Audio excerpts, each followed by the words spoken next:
Ito yung nakatakot na nakatakot na apak ko. Nakatakot itong butas na to. Hindi na to alimango. Ito. Ang laki oh. Akala mo buaya. No? Guhit na guhit. Oh. Nakakatakot ang butas. Oh. Ayan oh. Nakatakot talaga ito. Yung butas, grabe kalaking butas oh. Yan mga apak niya oh. Kung hindi ito bayawak, ito kwanto.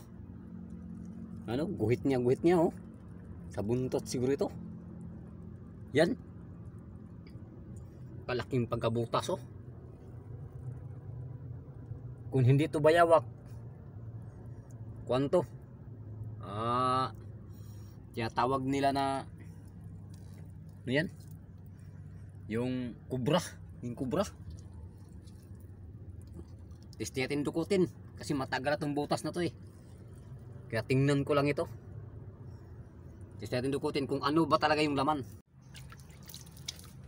Ito dinala ko to itong pangkawit ko na isang dipa at isang dangkal. Para malaman natin itong butas na to kung anong laman nito. Oh. Malalim to masyado. Testingan na natin kung anong laman talaga. Kasi malaking butas oh.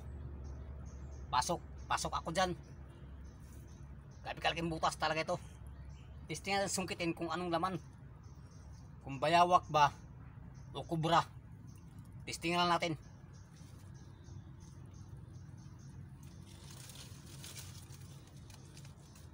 Kasi ito pumasok siya eh.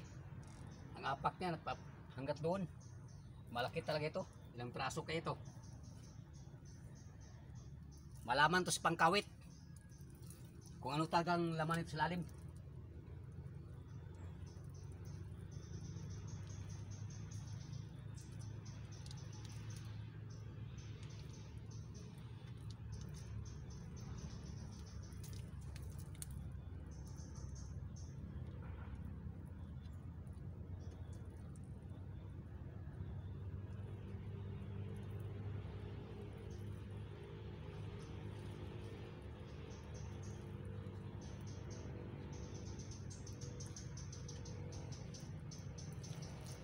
Ang lalim. Hindi maabot.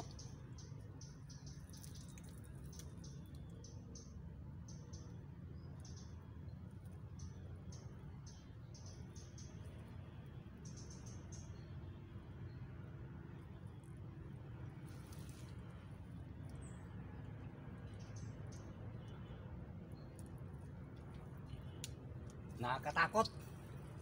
Nakakatakot. Pastilan. Maraming pagkalaki ito. Laking bayawak to. Akala ko noon ito alimango. Pero nakikita ko dito sa mga balahibo ng mga manok. Manok at saka mga ibon. Dito kita ko dito. Meron din apak sa limango pero kinain niya siguro. Kasi malakas kumain ng bayawak ng alimango. Oo, malakas kumain ng alimango yun sila.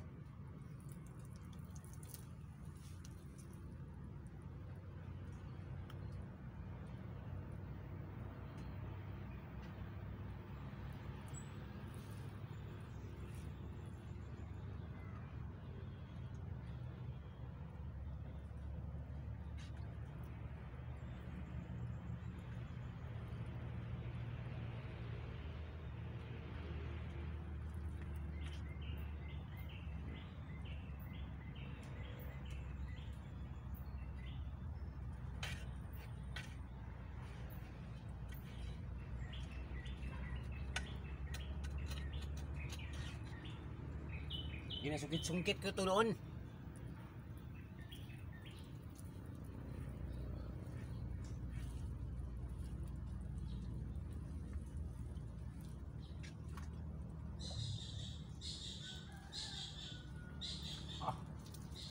Grabing pagkalalim.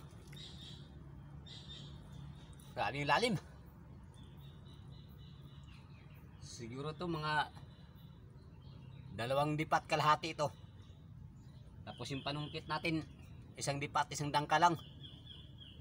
Grabe yung lalim, nakakatakot.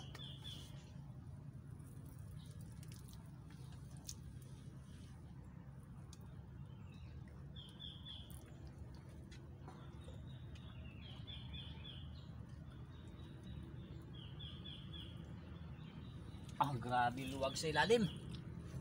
Nakatakot nga talaga. Hindi maabot. Hindi ko maabot. Iwanan lang natin to. Kasi grabe kalaki na yung mga apak. Bayawak talaga yan. Ako. Akala ko noon ano lang. Nakakatakot. Kalaking butas na yan. Nakatakot ba? Hindi ko pa maabot. Mahaba na nga ito. Pangkawit ko.